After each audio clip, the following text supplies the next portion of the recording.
te flécha te dombangana ni te mimbaga bɛɛ do a kan ko te flécha de ye a dan ye tew la sanada jagokɛla de bɛ nisɔndiya n'a ka tɔnɔ sɔrɔli ye nga sanikɛla ka wasa ni tɔnɔ kun ni kun ye fo tew la dankɔrɔba te flécha a tamasere ye kalakisɛ de ye a feerebaga a sanbaga a n'a minbaga bɛɛ lajɛlen ni nisɔndiya te flécha k'a dilan k'a lasago ka diya kɛ ani tɔw cɛ danfara ye k'a sɔngɔ nɔgɔya wa a feereta bɛ yɔrɔ bɛɛ te flécha hey a foronko kelen kɛ i ka ngalon bɔnda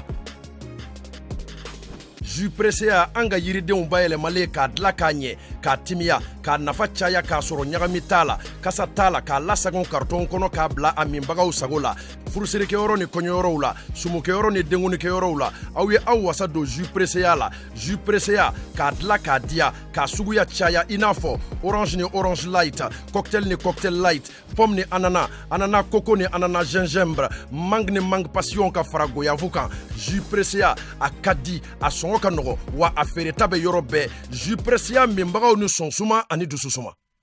OTS chez Ousmane Traoré n'aw mago bɛ frigo panneau batterie humidificateur climatiseur groupe o n'o ɲɔgɔnna caman a b'aw senfa ka se OTS la n'olu sigiyɔrɔ bɛnnen bɛ ngoloni na ka ɲɛsin Buguni Suguni ma. Téléphone 65 77 05 05 76 21 53 03. RHHMP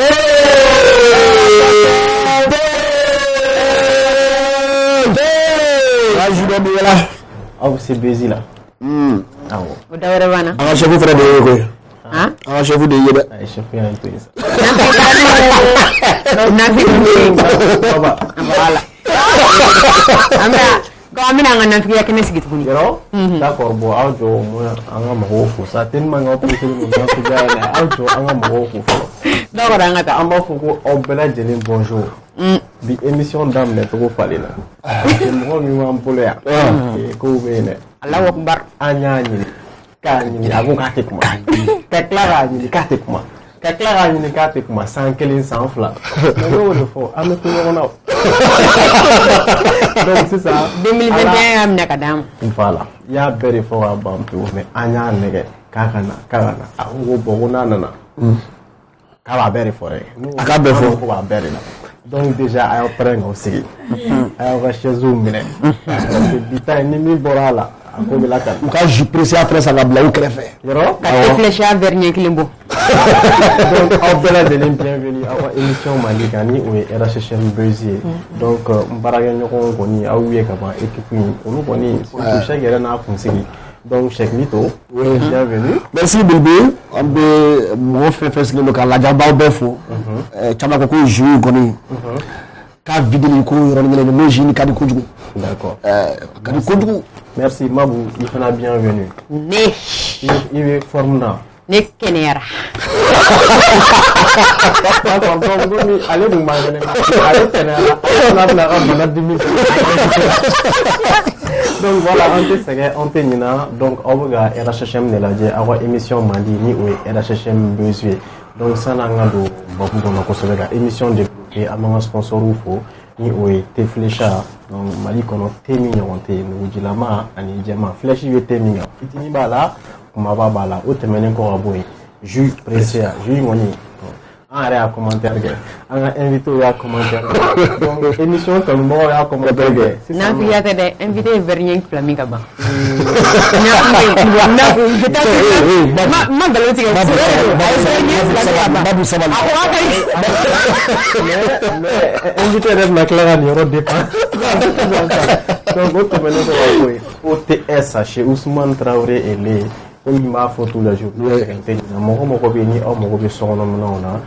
minnu bɛ chargé tile la walima minnu bɛ don courant na k'a daminɛ ampoule ventilo humidificateur frigo lampadaire fourage a bɛɛ b'ale fɛ Ousmane Traoré ele a tɛ n bolo ni na de yan awɔ n b'a yɔrɔ dɔn an ka bi invité an ka bi invité naamu ala n'a kira i cɛ filanan si président jɔni nin an ka bi invité naamu a ko k'a tɛ kuma mɛ k'a bɛna kuma bi mɔgɔ min don a sɔrɔ ma nɔgɔn donc ala y'a ka baara bɛɛ dɔnkili d'a ma a bɛ Mali tɔgɔ la yɛlɛ Mali kɔnɔ ani Mali kɔkan ka dɔnkili dumanw da an k'an dɔn a amourlamaw a lɔbulamaw n'a ambiancelama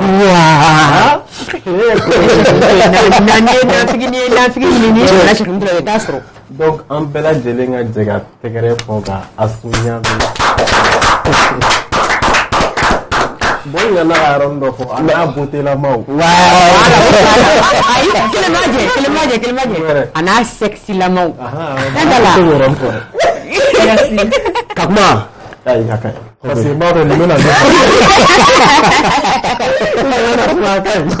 merci Cheikh Astou. Franchement, Annie sur un plateau va à Diarani Kojugu parce que c'est vrai que Amena il nous fait mais banque compte. Moi la donner à pour banque compte. Donc Astou ka emploi du temps chargé les noms. Donc à quoi ma kanganjo na arrête la fiera à bangolé à Kera Tinto. Donc bienvenue. Merci. Et Yanga Wole Djabi à Diarani. Donc du coup sananga du émission régulièrement alors qu'on follow. Tu m'as mis en question de la semaine. Donc à Kadani Astu Ɲame i tɔgɔ sɛbɛn fɔ an ɲɛna i ka i jamu fɔ an ɲɛna i bɛ san joli la ani i sɔrɔla yɔrɔ jumɛn a kɛtɔ bɛ kuma la. Ok, merci beaucoup. Merci. Et n yɛrɛ b'aw fo ka waleɲuman dɔn dan tɛ foli min na parce que ala ni ko tiɲɛ la aw mɛna n nɔfɛ nka o ye ko n'a kɛcogo ye ne tɔgɔ de ye Asetu Jabate. Asetu Jabate. Awɔ. D'accord. Mɛ n bɛ wele Astu Ɲame. Astu Ɲame. Oui. D'accord. I bɛ san joli la. Bon, n m'a fɛ ka n so to yɔrɔ ninnu. Tu pas ayi mais estimation di sa estimation i bɛ san 10 san 20 kɔnɔ san 30 kɔnɔ. Ne ko en tant que 18 ans.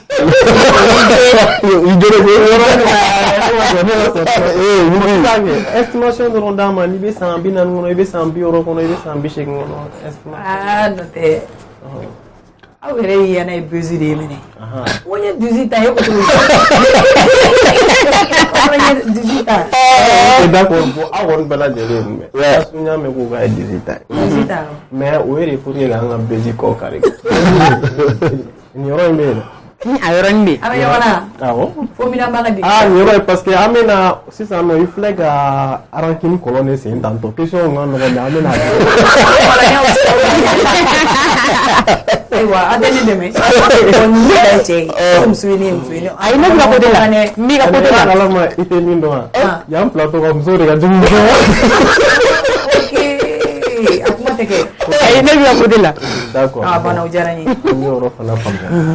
Ni mi i si fɔ o tɛ problème ye. Awɔ. Donc on évolue en étant ni ɲɔgɔn ye. Mais i sɔrɔla min c'est vrai n bɛna ɲinɛ a yɛrɛ. Ne sɔrɔla Bamakɔ yan. Bamako. I ye siya jumɛn c'est vrai que i ye jamu fɔ mais jamu ko in tɛ référencié souvent en fait. Awɔ. Donc i ye siya jumɛn. Ne fa ye maninka ye. N ba ye maninka ye. Mais n bangebagaw ka baro yɛrɛ yɛrɛ la n'i ye ne buruju yɛrɛ ta ka taa fo kɔfɛla la n bɛ se ka kɛ bamanan yɛrɛ yɛrɛ fana ye. Ok. D'accord mais mɔgɔ caman b'a fɔ k'i ye jeli ye tout ça. Awɔ bɔn jeliya ni o siya fana tɛ kelen ye o. Ok d'accord i t'o expliquer dɔɔni parce que mɔgɔ caman t'o différent. Voilà parce que sisan nɔ mɔgɔ i fa bɛ bɔ dugu min na i fa dugu e ye ni ɲininka o de bɛɛ la. Tout à fait. Donc n k'i ma n fa ye maninka ye n ba ye maninka ye ça veut dire que olu bɛ bɔ maninka dugu de la ne ba ye kitaka ye n fa bɛ bɔ Togoto. Ok. Awɔ fo Sɛfɛto. Ok d'accord n y'o yɔrɔ faamuya mais Ɲame Astu Ɲame o ye i dɔnkilida tɔgɔ de ye wa walima Ɲame yɛrɛ ça veut dire quoi Ɲame kɔrɔ ye mun ye. Ok Astu Ɲame ye ne dɔnkilida tɔgɔ de ye artiste tɔgɔ de don. D'un côté jeliw fɛ yen nɔ ni fa ni ba jamu kɛra kelen u bɛ Ɲame da i kan. Ani marakaw fana fɛ u bɛ Ɲame da i kan. Mais ɲamakala dɔw b'a fɔ ɲamakalaya kuma la ko Ɲame tɛ jamu ye. O jugu ni kɛwale de don. Bon bɛɛ n'i ka faamuyali cogo dɔw la. N bɛ se k'o fɔ ye. D'accord. An y'o faamuya parce que an yɛrɛ ye Ɲame in kɔrɔ dɔn bi de. Merci ne bɛ passer Mabou ma dans la rubrique question de la semaine. N'Ala sɔnna a ma. Astu i nana an ka kɛnɛ kɔnɔ a diyara n ye. Merci beaucoup aw yɛrɛ yeli diyara n ye kojugu. Merci beaucoup. Astu n ko i tɛ ye réseaux sociaux sanfɛla la kosɛbɛ. Awɔ. ko mɔgɔ hali mɔgɔ ni mɔgɔw y'i critiquer u b'i dɔgɔya u bɛ se ka kuma bɛɛ lajɛlen f'i ma ka mankutucɛn dɔw f'i ma mɔgɔ tɔw bɛ bɔ k'u sigi réseaux sociaux sanfɛla la ka jaabiliw kɛ cogo min na Asu Ɲame tɛ ye o la yalima mun de kama Asu Ɲame t'o kɛ. Ok, i ka ɲininkali diyara n ye kosɛbɛ. Est-ce que e yɛrɛ depuis bɛ i ka baara daminɛ i bɛ Facebook lajɛ i bɛ YouTube lajɛ est-ce que i delila ka ne plateau dɔ kan ne bɛ ka exprimer? I ma deli ko ye non? Bon ne t'o kɛ farateliya kama n t'a kɛ foyi kama fugariya fana tɛ ni ka éducation cogoya de don parce que moi j'ai des frères j'ai des sœurs aussi minnu bɛ déplacer hali bi ka taa ne ka sugu bɛ n bɔ si Ok. ni yɔrɔnin in na hali Paris mɔgɔ dɔw bɛ yen olu b'a dɔn ne kɔrɔkɛ bɛ yen balimaya la i bɛ taa sɔrɔ dɔ bɛ i koron ka tɛmɛ dɔ kan juguya tɛ anw fɛ yen mɔgɔ si ma kɛ dɔnkilidala ye ne kelen ne kɛra ye donc ni kɔrɔkɛw ka pression barika kun ka bon ne kan a kɛra ne yɛrɛ mɔgɔkɔrɔba jugu ye n bɛ surun ye quoi donc u bɛ kangari caman da ne parce que olu tɛ anw ka monde in kɔnɔna na u tɛ di artistique dɔn quoi ne bɛ se ka douleur mun kun olu tɛ se k'a kun bon u b'a fɔ ne ɲɛna n'i ye mɔgɔ mɔgɔ répond u ka taa anw ba neni bɛ ka kɛ taa so an b'i jogin ne b'a fɔ ko n y'a mɛn donc ne ta bɛɛ tɛ ko n bɛ n ban ka jaabili kɛ o ye n ka éducation ko to ye mais filanan jugu dɔ bɛ ne Asu yɛrɛ la Ala ye bɛɛ da ka jugu dɔ k'i la jugu min bɛ ne na ne ka dɔgɔ mɛn mɔgɔ t'a a f'i yɛrɛ ma k'i ka ja i t'a f'i yɛrɛ ma k'i ka surun ne bɛ kuma la sa ne dɔnbaga bɛ ne bɛɛ bɛ ne dɔn ni ne ka nkalon tigɛ mɔgɔw tulo bɛ na ne ka teli kojugu ni dusu ka bon donc mɔgɔ minnu bɛ ne neni u bɛ kumaw fɔ u bɛn'u sigi plateau kan u bɛ kuma n kɔfɛ ne tɛ sɔn a ma parce que ne ka orgueil tɛ ne permet ka na n sigi n ɲɔgɔnna kɔfɛ k'a la tiɲɛ Beuzy nɔfɛ Beuzy bɛ kɛ mun kama tɔgɔ tɛ yan tɔgɔ bɛ Ala ka tɔgɔ bɔ tɔgɔ tɛ Ala ka tɔgɔ bɔ donc ne tɛ na n sigi plateau kan o de la ne tɛ ye plateau kan ka n bɔ ɲɔgɔnna ko lagosi ka n yɛrɛ lajɛ yan n t'a dɔn n bɛna explication sugu min na la diɲɛlatigɛ de don n'i ye bazin Getzner don i yɛrɛ la jɛman passe ka polimani don e tɛ mɔgɔ min fɛ k'a sen n'a bolo bɛ fin k'a lasigi kɛrɛfɛ i bɛ se ka mɛn a kan dɛ don dɔ bɛ na Ala bɛ Getzner jɛman in samani k'a bila ka polimani tigi in ka polimani bɔ a la ka n'a don i kan na k'i sen fin k'i bolo fin k'i ɲɛda fin masa Aramani de bɛ s'o la donc i mana neni cogo o cogo don dɔ bɛ yen nɔ Ala bɛ se k'a jɛya film minnu bɛ bɔ Nollywood ni fɛnw na a bɛ mɔgɔw ye film daminɛ na o bɛ sɛgɛn mais film laban na a ka tiɲɛ bɛ dafa o sɔrɔ i sɛgɛnna de kɔ bon Ala ma ni di bɛɛ ma i k'a kun i m'a faamuya bon min ye sabanan ye ne Asu kɛlɛ banna tigɛna de tɔgɔ ko kɛlɛ banna pewu ne Asu ni ne tigɛr'i la hali n'i tɛgɛ mɛnɛ ne kulo kɔrɔ ne bɛ dɔ in jɔ ye ni ne tigɛr'i la n da kɔnɔ ne bɛ da dimi wusaya n ka n da don i da la ni n tigɛr'i la n bɛ ɲɛdimi fɛ ka i fixer ni n tigɛr'i la n bɛ kulodimi fɛ k'i ka kuma lamɛn non n'i bɛ ne critiquer mɔgɔ mɔgɔ bɛ ne critiquer u bɛ se ka ne critiquer u bɛ plateau de kan mais moi je suis sûre et certaine n'i ye ne n'u lajɔ face à face la u bɛ 100 fɔ ne ma mais ne ka kelen dɔrɔn sérum bɛ k'u la wali Kinmax bɛ k'u la walayi parce que moi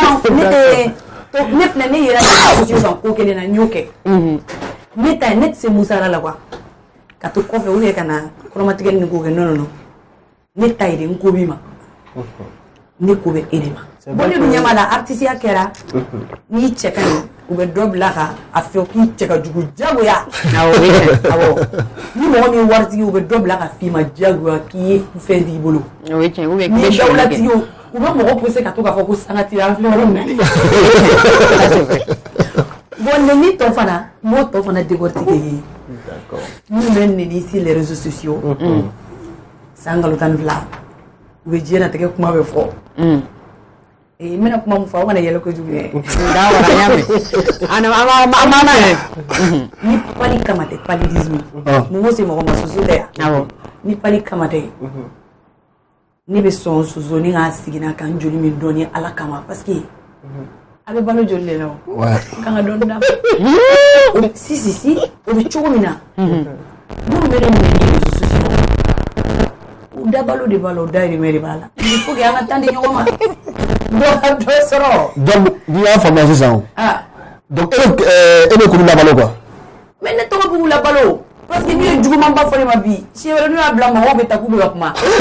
mais u dabalo de b'a la et puis u dabalo b'a la n tɛ ka nkalon tigɛ o ne yɛrɛ sigilen filɛ sisan ne ko minnu bɛ neni u dabalo b'a la parce que imagine e tɛ mɔgɔ min dɔn i ma deli k'a ye a ka ko ma deli ka s'i ma ala dun ko k'a bɛ yafa an ni ale cɛla la mais an yɛrɛ dama ni ɲɔgɔn cɛ la ala ko k'a tɛ yafa o la diɲɛ kɔnɔ e bɛ se ka risque ta ton jumɛn ka taa bɔ i mɔgɔnifiden ɲɔgɔn ma i t'a dɔn a t'i dɔn a ma deli ka foyi foyi k'i la k'a ye ala bolo ka t'i sigi k'a ba neni parce que e dogonen don k'e ta ye o ɲɔgɔn jagɛlɛya bɛ k'i ka sinilahara jeni fu kama i n'a ma jɔ ɲɔgɔn na a ka ko ma deli ka s'i ma c'est même pitoyable quoi mais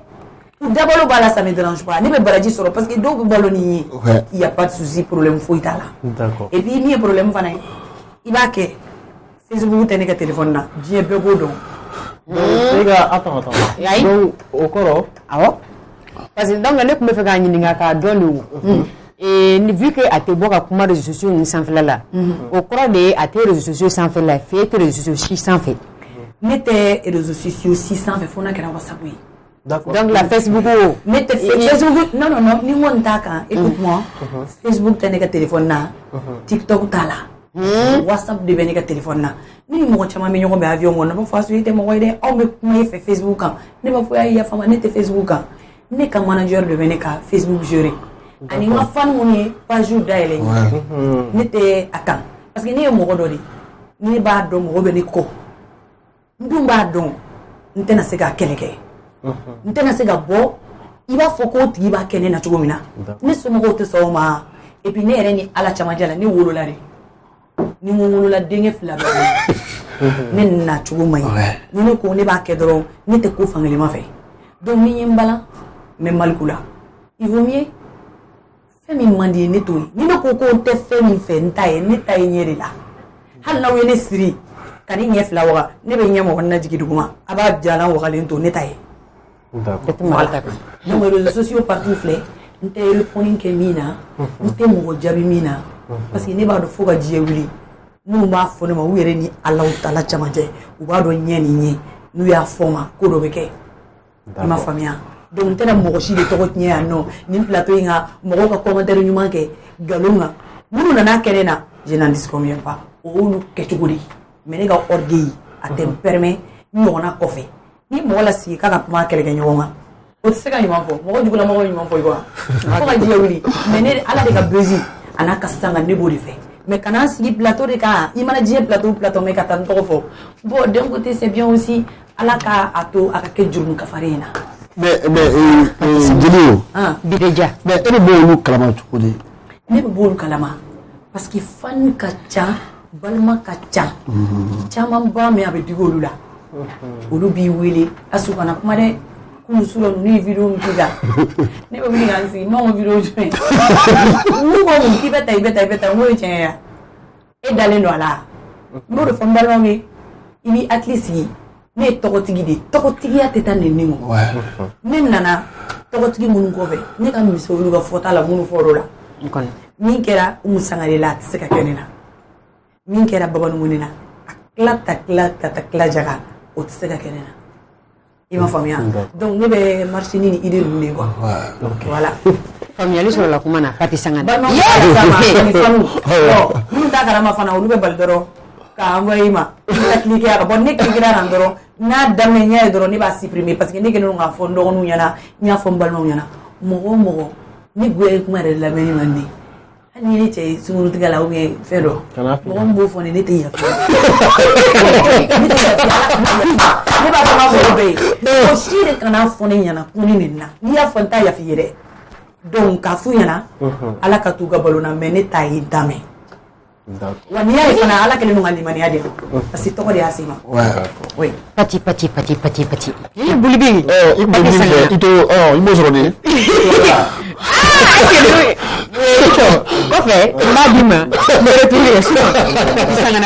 Merci Mamou. Donc Astou, vraiment je pense que mon retient est familial sort. Donc Amé c'est qui déjà Astou irait à photo qui a manon. Ni ala est trop calfa imabi. Mais Amena do il a parcours qu'on donne donc privé et professionnel à ma photo. Déjà Astou Niamé irait terminer sera du nom fait demsenala. Est-ce qu'il y a kalanka? Ou bien est-ce qu'il y a baradore ou quoi? Ou alors il y a mon qui a demsenala. Au général que je vous, au fait ni donc ni d'adamé a jarani follow ni badori mi to ko bako daño abe donc ni dagu la fayna amina rabian islam shu bela jeli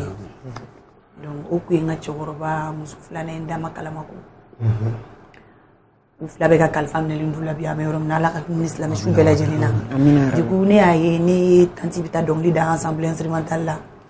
des fois na musika taka ibita e bala fula do bena ou gon fula do bena olu be répéter so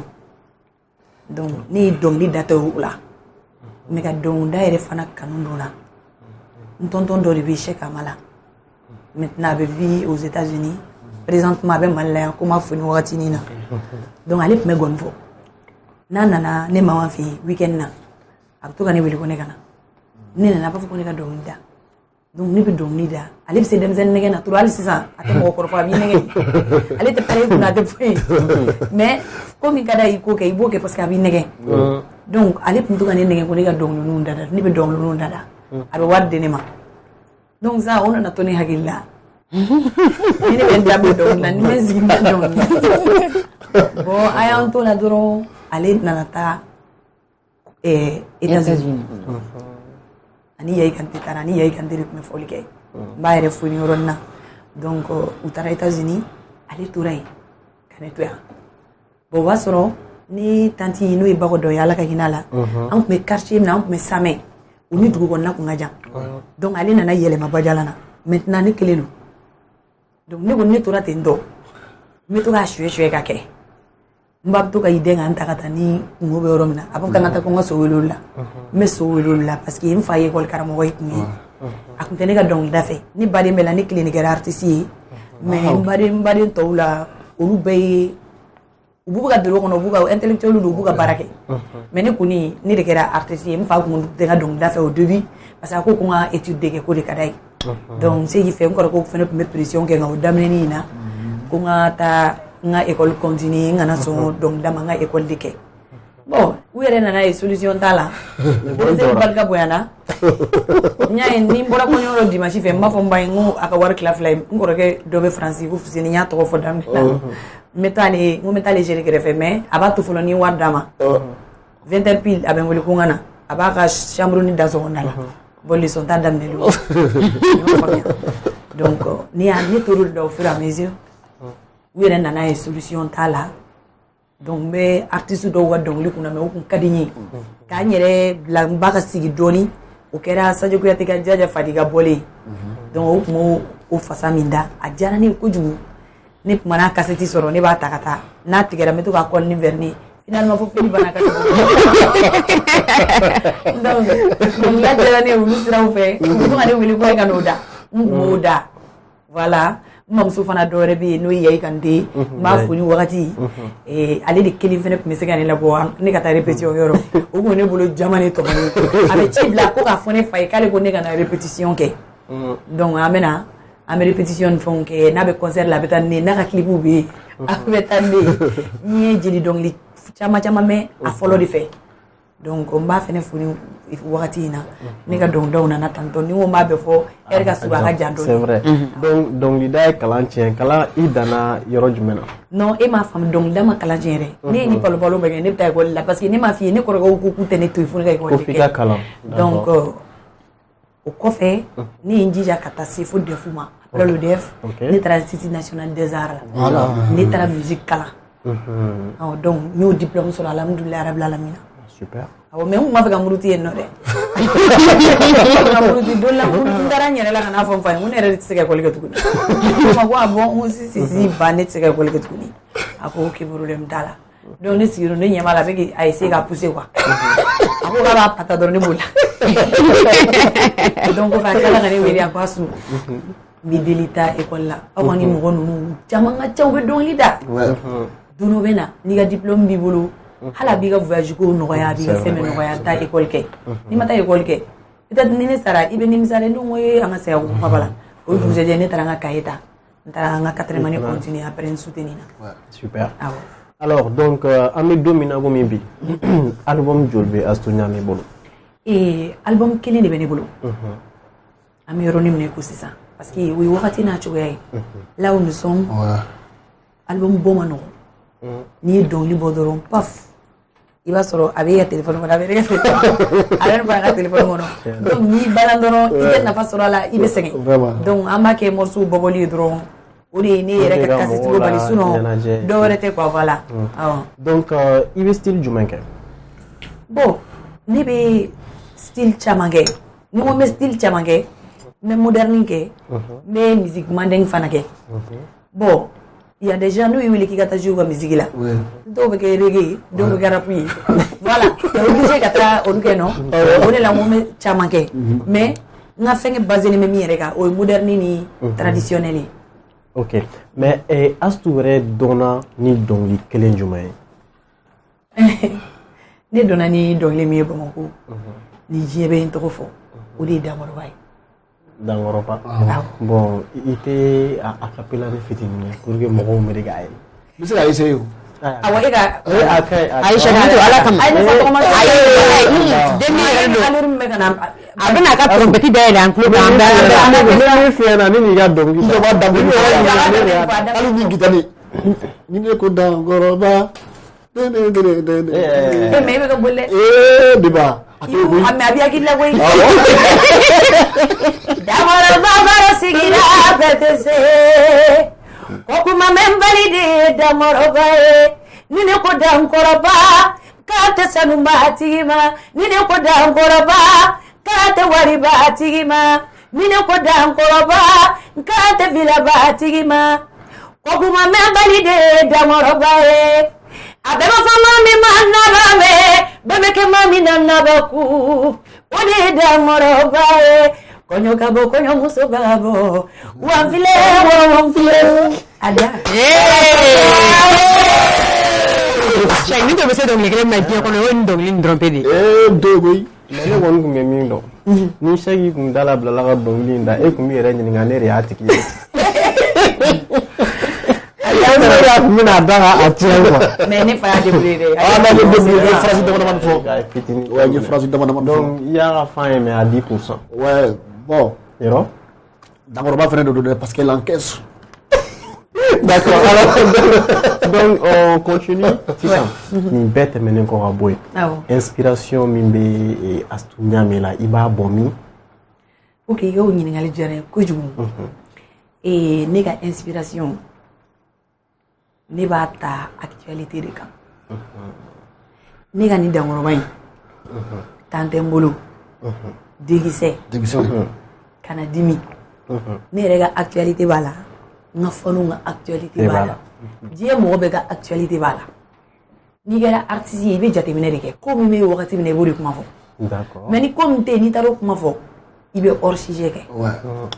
donc ne ka inspiration bɛ bɔ yen ka na n ka faniw fan fɛ d'accord sisan u ko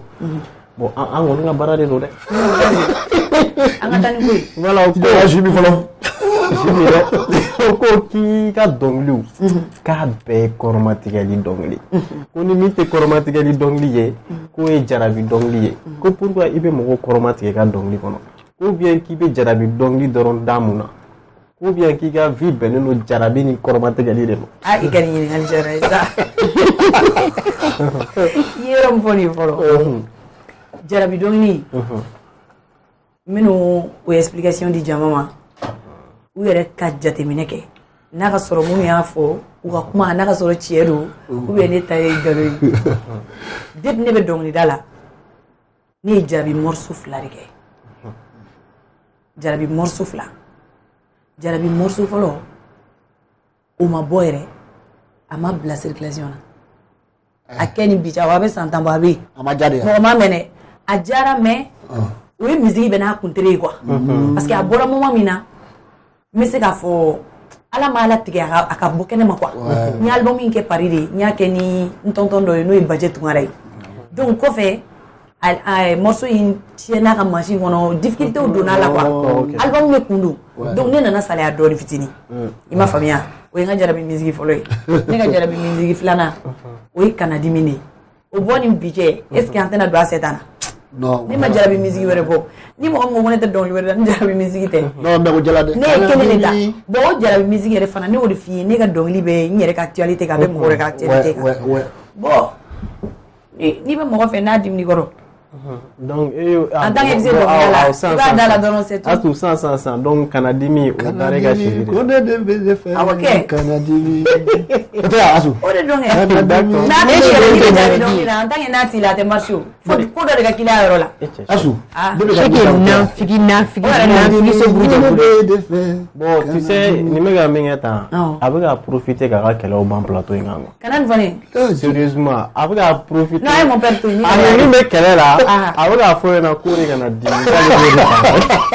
mɔgɔ min b'i fɛ i b'o nɛgɛ mɔgɔ min fɛ i b'o nɛgɛ a nɛgɛ foyi t'a la mon frère d'accord donc kɔrɔmatigɛli ninnu don ok donc ça kɔrɔmatigɛli ninnu yɔrɔ n bɛna mɔgɔw ma faamuyali kɛ ko dɔ la parce que moi personnellement ne yɛrɛ ka vie tɛ ka mɔgɔ kɔrɔmatigɛ ne ka vie tɛ ka mɔgɔ kɔrɔmatigɛ parce que mɔgɔw b'a fɔ ko tajuru sara yɛrɛ man ɲi ko silamɛ jugu tɛ n'i ta sara ne na i sen ne la i y'an fara mu ne bɛ ɲini ka n ta sara la n sen ne la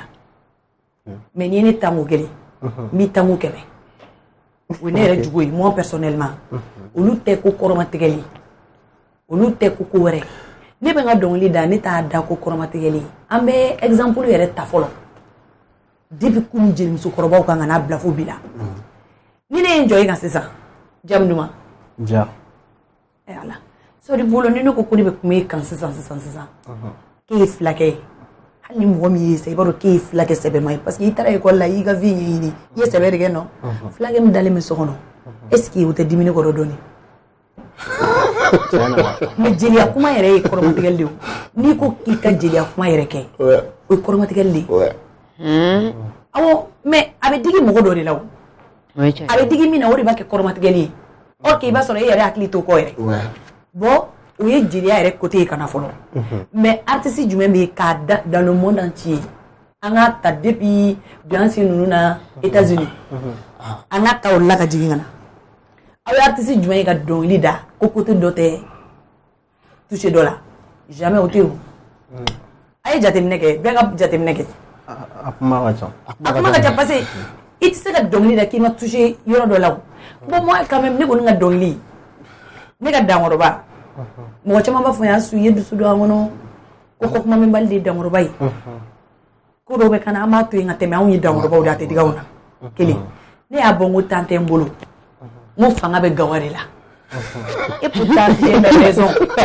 parce que ne filɛ yɔrɔ min na sisan an bɛ tile min na diɲɛ bɛ ka gɛlɛya chirurgie da ka gɛlɛn mɔgɔ min b'i ko k'i jogin o tali i yanfara sisan ka fɛnɛ b'a k'a la f'i ka taa chirurgie de kɛ ne ye artiste de ye il faut mieux ne ka mɔgɔw la soulager aw kana kɛlɛ kɛ i m'a faamuya kɛlɛ tɛ sanga la wariba ɲini de bɛ sanga la kɛlɛ tɛ sanga la village de bɛ sanga la mobili ɲuman de bɛ sanga la mais ma mɔgɔ kɔrɔma tigɛ o bɔra yen ko denkisɛ mɔgɔ caman bɛ wele faransiya su dɛ sunɔgɔ bɛ na ne ta mais ni hakili n'i y'i ka misiki lamɛn dɔrɔn bɛ taa n ko minnu b'a fɔ ka tila k'a kɛ olu ye denkisɛw ye donc ne ɲɛ tɛ yɔrɔ la an ka dɔnkili la n bɛ mɔgɔ kɔrɔma tigɛ min na n y'o bɔ yen nɔ n nana ni denkisɛ bɔlen ye n nana dɔnkili dɔ la ko datigi sago b'a da la o bɛɛ ye actualité suivili de parce que n'i y'a ye sisan ni min ko ko min ye dɔrɔn o b'i passer donc o k'i kɛ balo ye sur les réseaux sociaux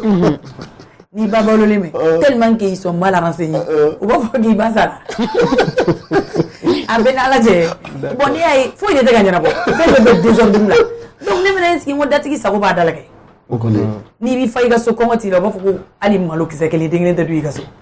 an ne ɲɛ b'a la solution t'a la ne fana ko datigi sago b'a da la ala de ye da di an bɛɛ ma dagolo in yɛrɛ dira de k'an ka dɔ fɔ ɲɔgɔn ma mais dɔ bɛ bɛɛ la mɔgɔ si tɛ yen ko sɔn t'i la sɔn bɛ ji la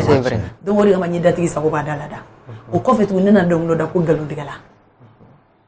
parce que sisan non an nana diɲɛ kɔnɔ ka nkalon sɔrɔ yen mais anw ta in na maintenant c'est plus pur i m'a faamuya u bɛ nkalon de ta k'a da i la nkalon min ni tiɲɛ bɔlen don n'i kɔlɔsi dɔ la dɔrɔn arrêt cardiaque bɛ minɛ i bɛ sa parce que u yɛrɛ bɛ lɛsi la u ka so kɔnɔ bon ne kɔni ne fɛnɛ mɛnna ni ne ye nkalon ninnu mɛn kuma dɔw la ne ɲɛji bɛ bɔ ou bien ne bɛ fɛn mɛn u nana vaccin kɛ ne na i bɛ ne vacciner ne tɛ a santi tuguni a kɛra ne bolo yɛlɛko ye ne fɛnɛ y'a da u la n ko nkalon tigɛra anw fara u la i mana nkalon tigɛ diɲɛ don o don i k'i si k'a la n'i ma sa kɔni don la Ala b'i lamaloya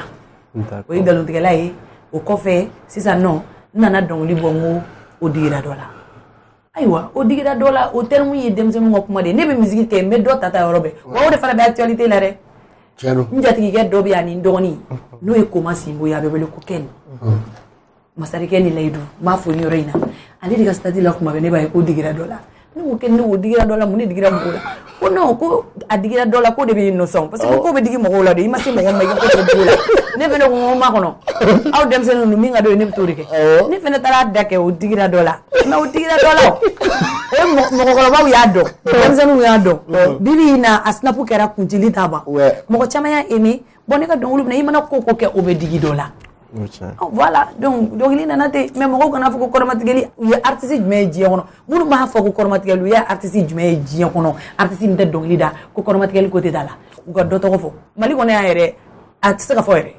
voilà c'est tout d'accord an ye o yɔrɔ faamuya mais apparemment i ka dɔnkili bɔ ka suma donc i tɛ kosɛbɛ o ye tiɲɛ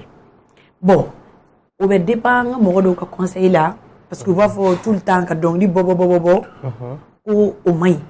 i ka dɔnkili dɔ bɔ mɔgɔw k'o lamɛn mais toujours n'i ye morceau sogolo ɲɔgɔn kan mɔgɔw taara u bɛna min ta mais ne bɛ raison d'u ma an filɛ yɔrɔ min na parce que n ka fan caman b'a fɔ n ye o tile de bɛ yen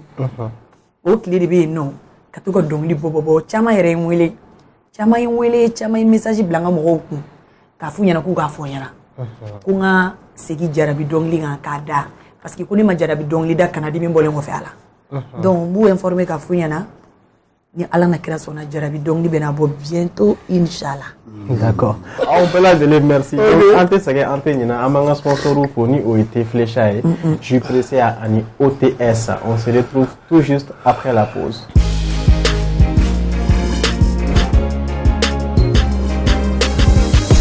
Teflecha te dɔnbangana ni te minbaga bɛɛ bɛnnen don a kan ko Teflecha de ye a dan ye tew la sanada jagokɛla de bɛ nisɔndiya n'a ka tɔnɔ sɔrɔli ye nka sannikɛla ka wasa ni tɔnɔ kun ni kun ye fo tew la dankɔrɔba Teflecha a tamasere ye kalakisɛ de ye a feerebaga a sanbaga a n'a minbaga bɛɛ lajɛlen ni nisɔndiya Teflecha k'a dilan k'a lasago ka diya kɛ ani tɔw cɛ danfara ye k'a sɔngɔ nɔgɔya wa a feereta bɛ yɔrɔ bɛɛ Teflecha hey a foronko kelen kɛ i ka ngalon bɔnda jus pressé an ka yiridenw bayɛlɛmalen k'a dilan k'a ɲɛ k'a timiya k'a nafa caya k'a sɔrɔ ɲagami t'a la kasa t'a la k'a lasagon karton kɔnɔ k'a bila a minbagaw sago la furusirikɛyɔrɔ ni kɔɲɔyɔrɔw la sumukɛyɔrɔ ni denkunikɛyɔrɔw la aw ye aw wasa don jus pressé la jus pressé k'a dilan k'a diya k'a suguya caya i n'a fɔ orange ni orange light cocktail ni cocktail light pomme ni ananas ananas coco ni ananas gingembre mangue ni mangue passion ka fara goyavu kan jus pressé a ka di a sɔngɔ ka nɔgɔ wa a feereta bɛ yɔrɔ bɛɛ jus pressé minbagaw ni sɔnsuma ani dususuma. OTS chez Ousmane Traoré n'aw mago bɛ frigo panneau batterie humidificateur climatiseur groupe o n'o ɲɔgɔnna caman a b'aw senfa ka se OTS la n'olu sigiyɔrɔ bɛnnen bɛ ngoloni na ka ɲɛsin Buguni Suguni ma téléphone 65 77 05 05 76 21 53 03.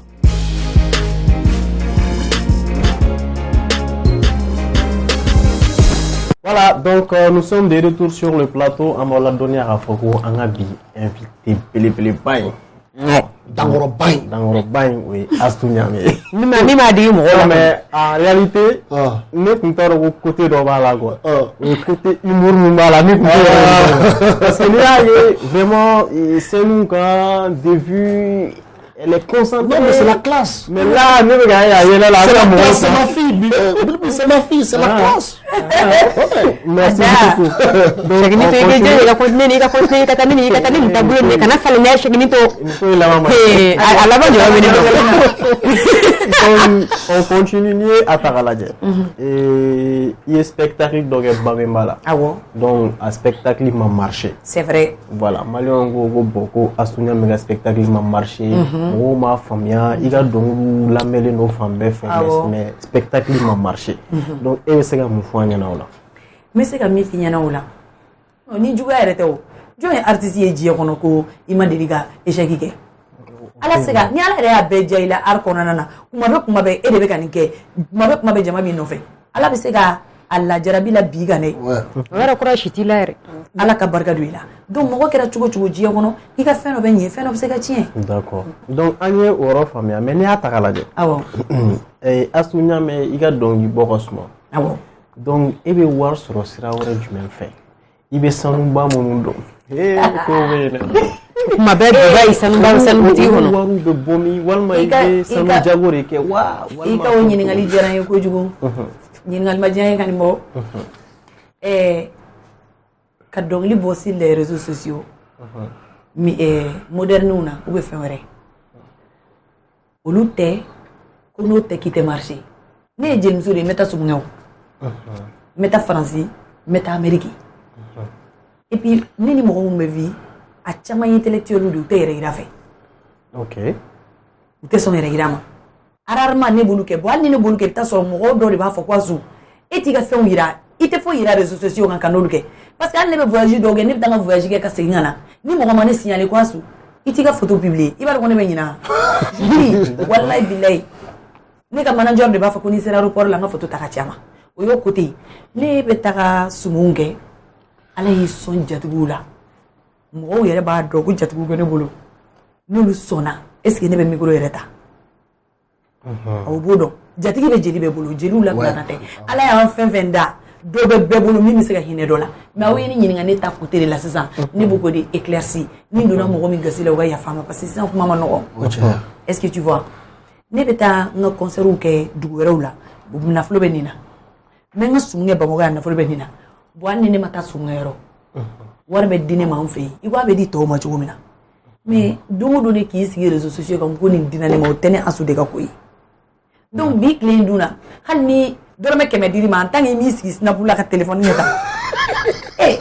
ou bɛ k'a bila Facebook kan des fois n b'a bila pour que ambiance kɛ n ka faniw fɛ mais o tɛ ko fɛn bɛɛ de la ko f'i k'a bila ne ka sanu ninnu ne yɛrɛ asu moi personnellement ni nɛgɛ cayara ne fari la a bɛ kunkolodimi ne bila la. Oui, ni quelque chose naturellement. Mais fantaisie de fait. Il y a une boule simple ni me que fait mon non. Al nega kanadi me clip là. Ni mo do ado na ba mo ya. Sanu ba do ere manne. Mais baba ni woni de mariage me non. Ni korom sudu. Abe mbonya kera fa yende me. Donc jeli ko nyori fanado. Ouais. Ne re dia jati ne esi inteta sanu sa. Kampara la. Ko fune de gojube. Ni ma wari dunganye kasege ngani ni kasege ngado fana mayine donc ni nya famille awo à chaque sortie et le tas sanu croissant quoi non à chaque sortie ni tata sanu croissant mais kumemba do bi an jiru wa fo no ma ko kumemba ni jatibu be hinela fana il faut qu'il boto aka dongo do be hinela e be to ani son 2 millions chaque fois e be to 2 millions ne ma chaque fois e ne be beniga gliki farale ndo be jaye ya non o te jaye yero. Donc, au Kamade, ne a essayé kata Dubaï parce que mais ça nous a daga gele andoni. Ni a c'est daga gele. Mais ni rega bieta kata iba boutique kono a chaman toni mi nyekoro. O kana ondoni. Donc wala ne nga avion takata. Ne era kundara femi sani ngama. Sheni mi mene kumulo la. Sheni nana kura de nana dinema do ya sani. Donc ne tarani sheni ngama njamba fale. Mais aw sera ye nodi ni jatigi muso me se ka fofolon tanti no ye gafure awa de ni jelimadi de ani serete kanute de asu sangare amamso anne mamso uli korondo de undi fakili bagili de ulu de do donc maintenant antara Dubai ambe sanu zanro la aya photo ta ka ayira comme ali ko compliqué les ba manale quoi a ko ne kana taa compliqué ni ban mais kɔfɛ an ye chaîne dɔ de a diyara bɛɛ ye ne ko ne ye chaîne dɔ ye nin ka bon mais a da ka gɛlɛn n k'a ma ko kɛ cogo jumɛn filamuso ni m'an dɛmɛ Dubaï b'a fɛ ka ne kunkolo wuli parce que moi ni milliardaire nana yan i tɛ satisfait donc maintenant a ye anw ka sanu sɔngɔ a y'a ci an ma ne y'a san bon depuis ne y'o sanu de dun ka taa Babani den ka kɔɲɔyɔrɔ la fo bi ni Asuma fɔ alhamdulilayi depuis ne ye sanu don ka taa yen fo bi ne ma fɔ ko alhamdulilayi u ye diɲɛ version bɛ fɔ n ka soko kumaw yɛrɛ wili lafiya apparemment k'i ka so ka ɲi Mali so bɛɛ dɔw ko ko président denkɛ ka i y'a jɔ ka diya ala ka ne da ne n'o yɛrɛ ma ɲɔgɔn vis-à-vis président denkɛ ne n'o ma deli ka ɲɔgɔn vis-à-vis kaba ala kan da u ye diɲɛ version bɛ fɔ a la bon a ma nɔgɔn mais a version yɛrɛ yɛrɛ ye jumɛn ye a version yɛrɛ yɛrɛ ye min ye n ye wari mara ala ni jatigi ɲumanw sababu k'i ka so jɔ i m'a faamuya ka n ka so jɔ ne filɛ kun ne n'aw filɛ cogo min na den côté ne bɛ se ka fɔ sɛbɛko yɛrɛ tɛ ne na kosɛbɛ parce que hali ne voyagé la ne ka baarakɛla bɛ ne ɲɛnafin minɛ parce que ne ka so ni musique bɛ ka bɔ sisan ne b'u bɛɛ ɲɛnama kolon to ne ni boli bɛ jigin ka bɔ sanfɛ ka n'a minɛ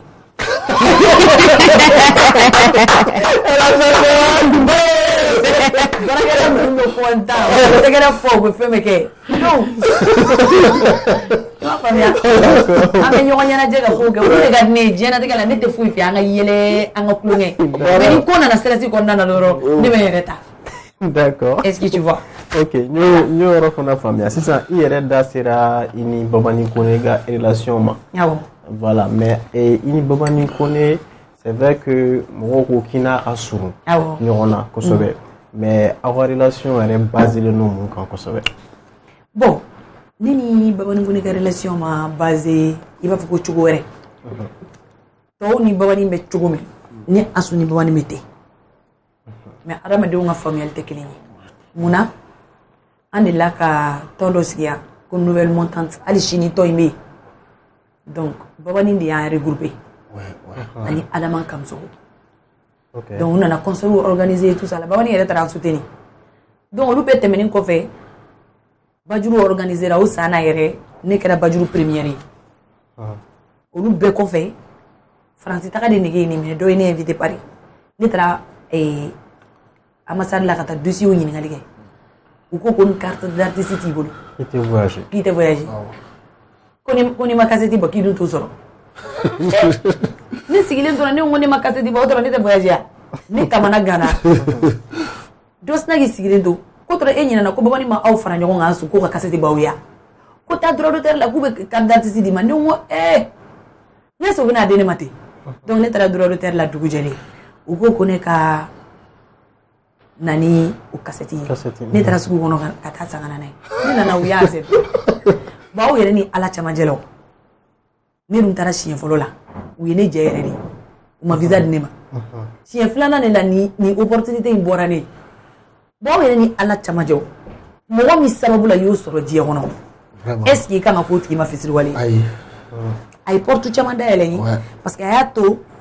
jama ye n ka dɔnkilida capacité dɔn dɔɔni i m'a faamuya concert baw kɛra n'an ye tout ça la a taara n'an ye Segu la Bamakɔ yan nɔ a ye Bajuru organisé a n'a jɛɲɔgɔn Daramani Djibo n b'a fo ni yɔrɔ la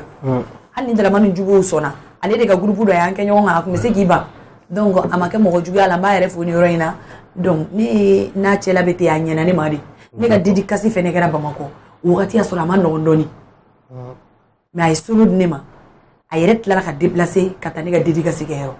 ne ye mɔgɔ dɔ de n'i ye ɲuman kɛ ne ye n'i ye juguman kɛ ne na ni ne ko ne bɛ touché i la dɔrɔn ne bɛ fɛrɛ minɛ de parce que ni ne ye miiri i de la ka ɲuman kɛ ne fari bɛ faga donc o de ɲuman kama ne bɛ Babani waleɲuman dɔn ni n jɔra kɛnɛ kan sinon ne ni Babani filɛ nin ye on peut faire i na ne an ma ɲɔgɔn ye si tuma dɔ la ne ni Babani bɛ san kelen kɛ an ma ɲɔgɔn ye tuma dɔ la an bɛ 6 mois kɛ an ma ɲɔgɔn ye koba ne bɛ taa fɛ n ka concert bɛ yen Babani n kɔrɔ de ye n nana bonya da i kɔrɔ wa n du mana fɛn fɛn fɔ a ye an ka du kɔɲɔ an ka fɛn fɛn a bɛ taa mɔgɔ bɛ sera e bonyabaga de ye hali ne kɛra denmisɛnnin n kɔrɔ de don a ye n bonya voilà An y'o yɔrɔ faamuya wagati dɔ kɛra sur les réseaux sociaux kumaw cayara polémiquew cayara donc entre Safi Diabaté Bengini et yɛrɛ Astou Ɲame a kuma cayara malien bɛɛ bɔra a kalama donc mais en réalité bi Ala ye chance d'an ma e ka na plateau kan donc an bɛ i ɲininka la Safi ni e ka problème ye mun de réellement walima ni kuma ma tile n bɛ segin a kan n'an taara tiɲɛ sira kan Astou Ɲame ni Safi Diabaté ka problème ye mun de ye o ye kelen parce que kow kɛra wagati min na o ni bi tɛ kelen an bɛ don min na komi bi aw cɛla bɛ cogo di. Ok i ka o ɲininkali diyara n ye mais ne ka kuma daminɛ la ne ye kuma dɔ fɔ aw ɲɛna dans la vie pour que i ka mɔgɔ dɔn n'a bɛ tiɲɛ fɔ walima n'a bɛ nkalon tigɛ n'a ye kuma dɔ f'i ye bi i b'o garder sini n'a ye kuma wɛrɛ fɔ i b'olu fila ta k'u kɔnfɔ ɲɔgɔn na n'i y'olu kɔnfɔndi ɲɔgɔn na i bɛ se k'a ka tiɲɛ n'a ka nkalon dɔn bon ne hakili bɛ kumakan na kojugu ne y'a fɔ aw ɲɛna kuma daminɛ la mo ni Asu n ka orgueil tɛ n permet n ka n sigi plateau kan ka buzz créer ka fɛn dɔ fɔ n ɲɔgɔnna ma n bɔ ɲɔgɔnna ko ma ka sɔrɔ a yɛrɛ ɲɛ tɛ yen ka sɔrɔ n yɛrɛ b'a dɔn ko ɲɛ n'a ɲɛ ni n y'a fa ɲɛna jaabi b'a bolo a bɛ n kɔgɔji sanfɛ donc o kama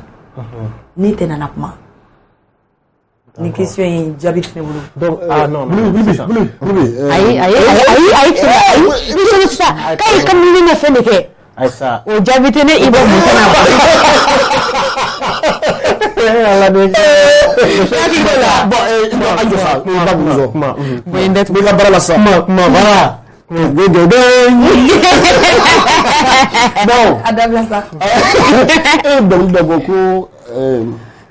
bila mɔgɔ la kana bila mɔgɔ la mais dɔnkili fanu ko k'i ye Safi de jaabi mais i kun diminen don dɛ tɔɔrɔ même diminen man ɲi dɛ i ye cɛ dɔ tɔgɔ fara kɔnɔ ko Seku Diabaté ko bɛ tiɲɛ bɛɛ kalama o bɛ mun tiɲɛ ne kalama n'aw don kalama kɛlen ma Ala kali ka ne m'a f'i ɲɛna ko in laban ma ko fo ne de ka da waga ne y'o de fɔ aw ɲɛna ne ye denkɛ fila de wolo denkɛ fila de bɛ ne bolo so Ala k'u balo amina yarabi Ala k'u balo ni Asu olu kama kuma bɛ kuma la o bɛnnen tɛ ne na i ma faamuya mais i y'o video min fɔ o bɛ se k'a to jama b'a dɔn ko ne Asu ko n tɛ ka nkalon tigɛ parce que ne tɛ taa diɲɛ plateau si kan aw ma deli ka ne plateau si kan ka taa n sigi ka kuma ɲɔgɔnna kan bon diɲɛ don o don ni ne Asu décidera ne bɛ bɔ de k'i ta i tɔgɔ ma hali ni ne m'i ta i tɔgɔ ma diɲɛ bɛɛ b'a dɔn ko ne ko bɛ e de ma parce que an bɛ tile min na jamana n'a cogoya don Mali n'a laada don n'an taara autorités ka côté la dans la vie i man kan tɛ ka baga mɔgɔ ma n'an sera polisiso la i jo tɛ sɔrɔ a la donc pour que k'o cadre ni respecter o de kama i tɛ se ka girin ka mɔgɔ tɔgɔ fɔ mais ne kɔni ta ye ni ne nana ne b'a yir'i la ne ko bɛ e yɛrɛ de ma ne kuma si tɛ cɛ o don kama n bɔra n y'o kɛ diɲɛ bɛɛ y'a dɔn ne ni min don est-ce que tu vois mais o bɔlen kɔ a la ni plateau in kan ni plateau don ni plateau tɛ ne ka orgueil tɛ n permet ka kuma n bɔ ɲɔgɔn na ko k'a kɔfɛ Seku Diabaté nin ye jɔn ye a bɛ mun de kalama mon père mɔgɔ tɛ nin k'i den na sa o tɛ ɲa mɛn Seku Diabaté ye ne cɛkɔrɔ de ye donc sisan nɔ e bɛ fɛ k'a fɔ an ɲɛna de e tɛna jaabili kɛ yan mais n'aw ye ɲɔgɔn ye don min na ɲɛ guwɛn i kan ka min fɔ a ɲɛna i b'o fɔ an ɲɛna donc aw bɛ kuma de fɛ quoi an b'o de fɛ o de de era sɛsɛn buzz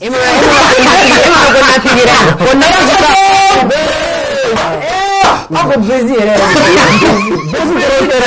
tiɲɛ buzz tiɲɛna ma ayi mais n bɛna kuma dɔ fana fɔ aw ɲɛna yan nɔ il faut que a ka mɔgɔ dɔ bila i b'a fɔ ambassade mɔgɔw bɛ min kɛ n'i taara nkalon tigɛ n'u y'i ɲɛda lajɛ dɔrɔn u b'a dɔn mɔgɔ dɔw ka vie bɛ détruire yan nɔ parce que ne filɛ nin ye ne tɛ sɔn ka na mais ne ka famille y'a exiger ne ka na ni ne ma na mɔgɔ 100 de bɛ yen kuma min fɔra o bɛ ne minɛ a ma d'accord i ma faamuya mais mɔgɔw man'i minɛ diɲɛ na tɛgɛ koko ma Ala de bɛ se k'i lajɛ est-ce que tu vois bon pour i ka question ne y'o de fɔ aw ɲɛna aw bɛ fɛ ka don ni diɲɛ wɔɔrɔ o wɔɔrɔ ye hali ni ne ma kuma e bɛ ka min tɔgɔ fɔ o b'a dɔn ko hali ni diɲɛ wulila ne ɲɛ ale ɲɛ n'a ye min fɔ ma a b'a dɔn ko jaabi bɛ ne bolo fo ne tɛ sɔn a nɔfɛ o y'a dan ye mɔgɔ ka tiso i jaabi nɔfɛ il faut que tila ka tiso mais a ma bɛn ne na k'an sigi plateau in kan kuma bɛ kuma la k'a fɔ diɲɛlatigɛ la hakilimaya de don déjà cɛmani 2 in bɛ ne bolo so kɔnɔ n'i ye kɛlɛ n ko kɛlɛ ye kunkolo disi cɛkisɛ kunberekun ani sen tabara mɔgɔw tɛ kɛlɛ étape dɔn o de kama a bɛ fɔ ko k'i bɛ kɛlɛ daminɛ dɔn i t'a laban dɔn ne dun ne filɛ ni ne t'a daminɛ na ne tɛ réglé parce que o bɛ dépend hadamaden yɛrɛ de la i kɔnɔko ani i jo n'i jalaki kan ne m'a fɔ sɔn tɛ ne na sɔn bɛ se ka kɛ ne na mais n b'a fɔ de ni ne nana kuma bɛ kuma la fɔ ne yɛrɛ bolo o ye fugariya de ye fɔlɔ parce que a ɲɛ tɛ yan ale ne t'a fɔ yan mais ale ɲɛ tɛ yan ne t'a fɔ ale kɔ bɛsi foyi tɛ ne bilo la n ko n tɛ kuma aw fana ka sabali sa kuma la bɛsi de kelen na bɛsi mais deux garçons là il me plaît trop walayi an ye yɔrɔ faamuya an bɛ don min na komi bi bingi ni baga ka cɛla bɛ cogo di i tɔgɔ yɛrɛ de Buba Choco o sujet ninnu ne tɛ importance ba l'olu la s'il te plaît an bɛ se ka tɛmɛ o kan o jaabi tɛ Asfinia min bolo i b'a fɔ dara kɔrɔba de ye d'accord donc an ye yɔrɔ fana faamuya donc i tɛ se k'o développer aw bɛ kɛlɛ de la wa aw tɛ kɛlɛ la wa masa jabaru Buba ye yɛrɛ sabali sa hali ne ye ne asu sigi cogo i kan ka n jogo dɔn i ma faamuya k'i ma ko ne ma importance o kuma la asu e fana hali e fana ye ne sigilen e fana kan ka dɔn ko ne bɛ yan nafigiya de kama hali ne ko nafigiya la fo k'i tɛ ɲɛ je t'assure asu n'i y'i bali a jaabi u bɛna bɔ tulu k'a fɔ ko i siranna dɛ o dɔrɔn ne ye kuma f'e ɲɛna na ni vaccine ne don ne ta ye n lamɛn d'accord vaccin de kelen don ne na d'accord donc an ye yɔrɔ faamuya c'est-à-dire an kɔni bɛ yan ka mɔgɔw ka ciw de lase parce que kanubagaw b'aw la niw b'aw la juguw b'aw la donc n'u ye question minnu fɔ an sigi kun ye ka jama ka ci de lase mais mɔgɔ caman m'a faamuya donc i ko k'i tɛ bingini k'i tɛ i da don o la parce que importance tɛ o question na i y'a fɔ tantɔ de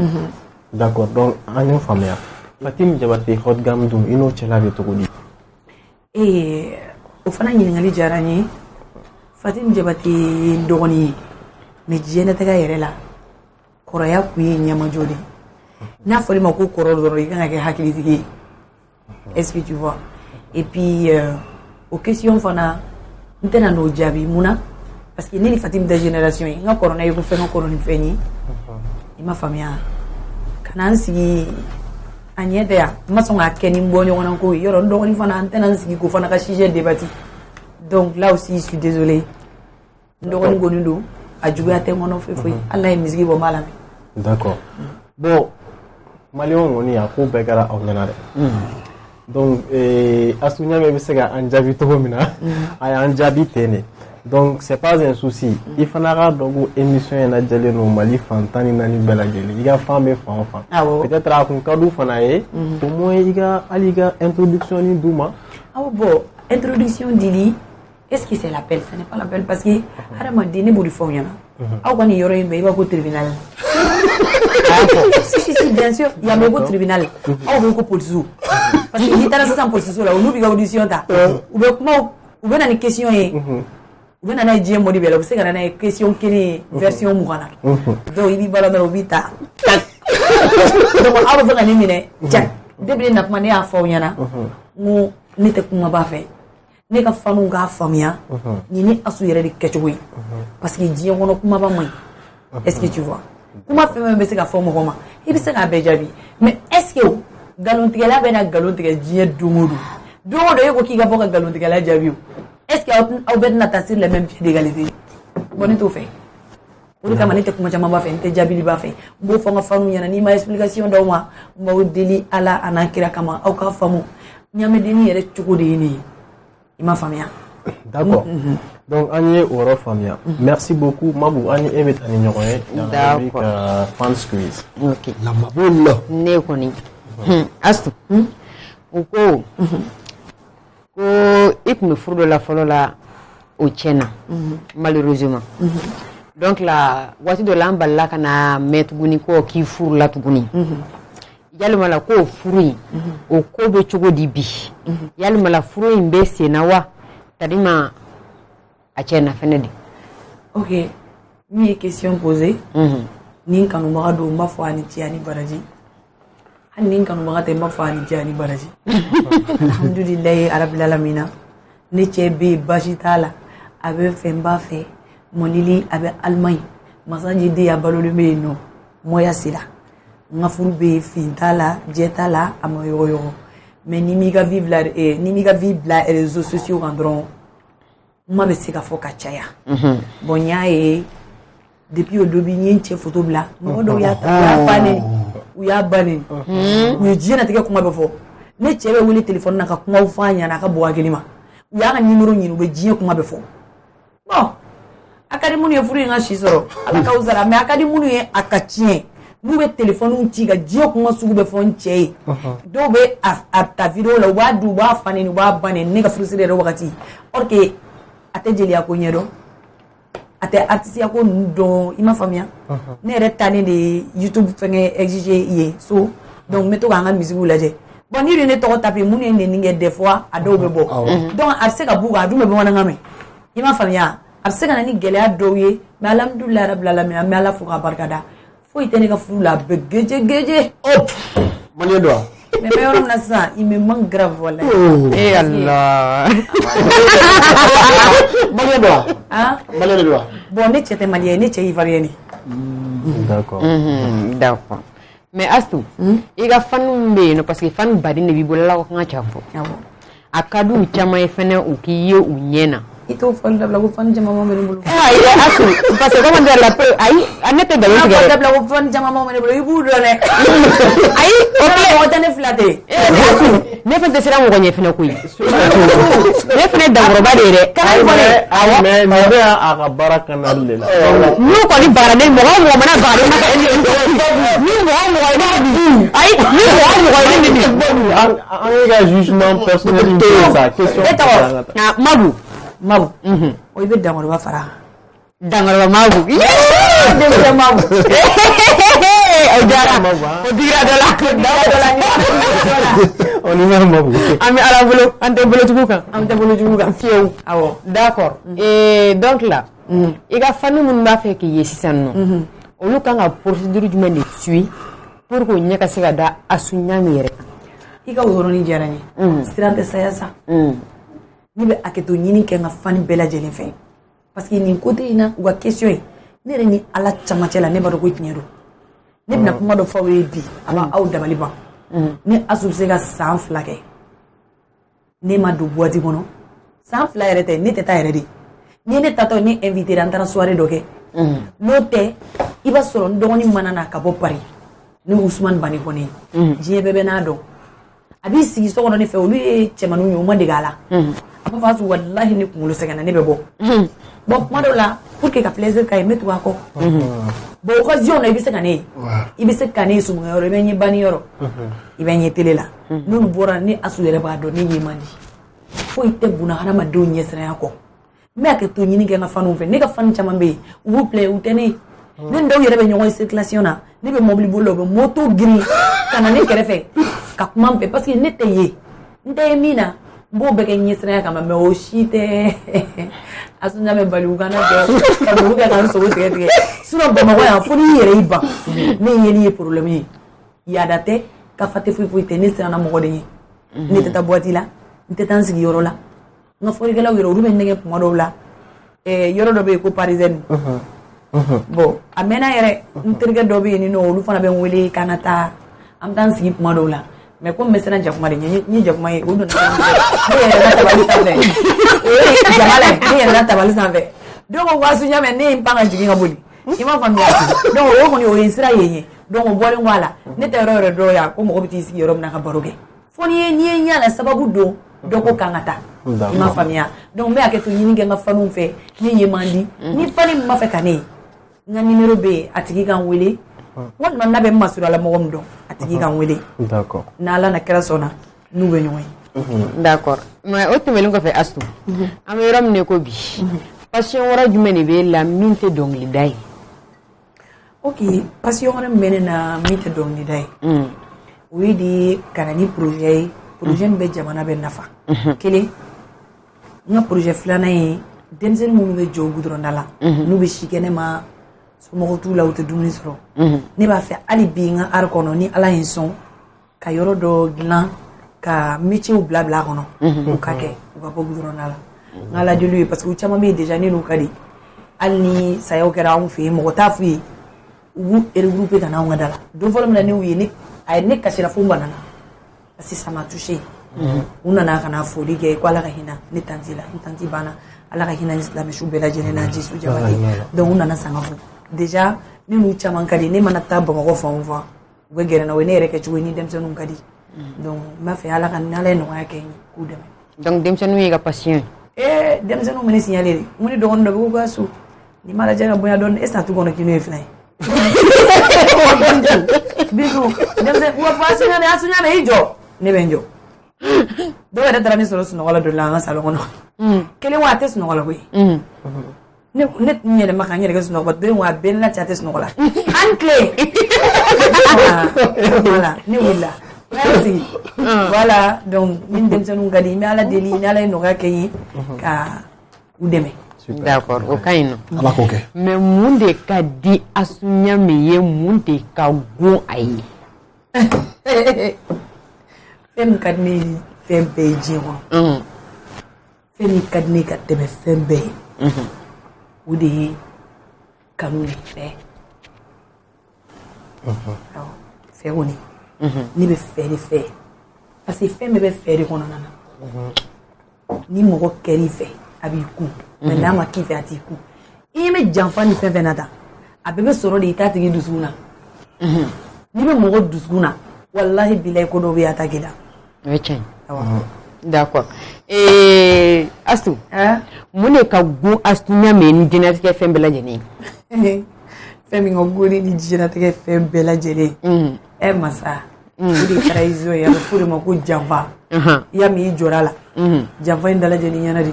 i tɛ fɛn fɛn diɲɛ kɔnɔ dɔrɔn o de ye janfa ye. O ye tiɲɛ ye. parce que mɔgɔ mɔgɔ b'i janfa a bɛ se k'i faga mɔgɔ tɛ ça c'est vrai. awɔ janfa jigilatigɛ ka bon kojugu ne t'o de fɛ. D'accord. O faamuyara. D'accord Asu i ni ce. D'accord Bubi. Merci Mabou. Donc oui. Question kelen de ma fɔ dɛ. Bon Cheikh jɔ fɔlɔ. Nin ko in a laban ma ɲi donc sani e k'i ka ko ninnu daminɛ a to ne ka n ka publicité nin kɛ tranquillement fɔlɔ donc thé flécha aw yɛrɛ bɛɛ ɲɛ b'a la fitinin b'a la kumaba b'a la ka thé min k'i bila forme na i ni mɔgɔ tɛ ɲɔgɔn na stress t'i kan foyi t'i kan o ye thé flécha de o tɛmɛnen kɔ ka bɔ yen jus pressé ya jus min ni ye fitinin kɛ verre kɔnɔ n'i y'a min daminɛ an ta bana donc cɛ aw yɛrɛ fana cɛ namana maloyali da Bubi i kana to ka ni ne invité la don min na an b'a b'o invité quoi sinon jus bɛ ban mais n bɛ se ka kɛ cogo di n y'a kɛ n y'a jɛn a ka di de. t'o la sa donc jus kɔni Bubi carton kelen de bɛ anw mɔgɔ fila bolo carton kelen de bɛ kelen kuturu kelen de bɛ kelen bolo da la. nin ye ka ne ka jus a y'o kɛlɛ fɔ ka di. donc o fana tɛmɛnen kɔ ka bɔ yen o TS chez Ousmane Traoré donc mɔgɔ bɛ yen ko u mago bɛ sokɔnɔminɛnw na ka taa bila ventilo humidificateur climatiseur radio télé fɛn fɛn donc minnu bɛ charger tile la ani minnu bɛ don courant na donc i b'i senfa ka se OTS fɛ chez Ousmane Traoré et o tɛmɛnen kɔ ka bɔ yen mɔgɔ minnu bɛ yen n'u bɛ fɛ ka émission lajɛ Renouveau mɔgɔw ka téléso sanfɛ dimanche au dimanche à partir de 19h à rediffusion et mardi à partir de 18h. Et moi on va faire la même sur la radio Renouveau, c'est chaque jeudi à partir de 19h. Donc on fait sponsorisé avant on le sur le 76 55 41 99. Nous faire un t-shirt tout ça, c'est sur le 78 00 24 24. Donc on a invité de tani ɲɔgɔn ye. A cayara dɛ. Mais numéro ninnu de fana bɛ k'a to. Ni de fɛ can don hali dɔ farala kan halisa ka di. hali ni kɛmɛ farala kan o ka d'anw ye. Awɔ a ka ɲi ten parce que wari yɛrɛ de ka nasɔngɔ sɔrɔ o de la. O da wɛrɛ b'an na. On ni ce on baraji on continue avec la star. Donc Cheikh komi ne tun y'i lajɔ min bɛ passé i ma. Asu oui Azul. Mon papa Choco. Jelly disquette. Adam. Oh, jelly disquette. Et alors, papa fait que malamele banela. Non mais jelly disquette de parce que mon mari qui bouillane ka fako asu bouillane flé. Kadaba. Aywa. Autre disquette ne gadia. Bon, disquette ni kadni parce que ni boyan chugo amano kondoni wa. Ni be boyane joue funu. Voilà, on connaît Bodoni, tu vois. Donc, Bonia mon bonnet de ma kosobe quoi. Parce qu'il y a des boyana, ni be coulisses on aura dinina. Donc, depuis ne on jatemine, ne on est ni na bonya ko jugu. Ne voix terminée. Voilà. Bon, on a fini d'ontao. Ouais. Wakati do la on commencer à bonya. Mais ni nga sexe do nga fan do boli ba fako no ko na bonya ko amamine. Ok. Voilà. Ouais, parce que on a discuté de là. Parce qu'il y a des gens qui ont fait na chaîne là, il y a des paniqués quoi. Ah bon, ne manager na fonya na ko fanu mugu play ko nyefini ne kono. D'accord. Merci Cheikh. Alors, Astou Kulungon sera changement. Alors, on sera. Anya à 500 faut qu'on a ces bords là ça. Donc, à Kadanye, il y a projet au fond, il y a un projet dans les jours à venir. Ani ka numéro 10, mo be se ga iwule ki soro numéro mina bara siraka. Ok, bara siraka mo be se ga ni wele ga ni soro numéro mina. O di 79 44 23 40. O di ne ga téléphone. Numéro kele de benina. Numéro flana yi nga lo buga numéro. Ne ga numéro 79 44 23 40. D'accord. Oui. Projet là-bas du nom bi bolo ni be no ke. Bon, projet mon membolo déjà on peut le faire projet là-bas on ngolo. Akadini ka demzanu deme. Akadini ali fana ka sege ba to deme. D'accord. Parce que je kono akadini re nga ko ke moy. Yere masigi ni gomi. Ibe nyangali minke. Oro bene toucher wori yeli kadni. D'accord. Il m'a famille. Donc au ko fait un team follow. Non, faire retour follow pour le moment. Akon kadini kanga arfana stabiliser gagner ka fanu sagoke. D'accord. Voilà. Il a kuma ka laba émission okumu konona la. Ne ka kuma kan ba émission ogum konona na ma wéré fo ka wal nyondo ani bi ala ka émission son sija ani kene ala mo be koko la jugubi la ala ka jugu chaya mi ala ka no jugu saula ala ka shini kene ada wéré ma aywa ninga na ka alabani Inch'Allah. Merci beaucoup Astou. Merci. Yanga wule jabi ajara ko jugu surtout yana yele. Ambe ni wana yele de Astou ye datri ke jui na koy. On t'a donné un goût. On a joué là où est dans la zone. Jama ko ni nyemene ka ver la. Ayi, o ye ver lo ni carton ma carton ko da ngafle. Carton fle be ba do ko.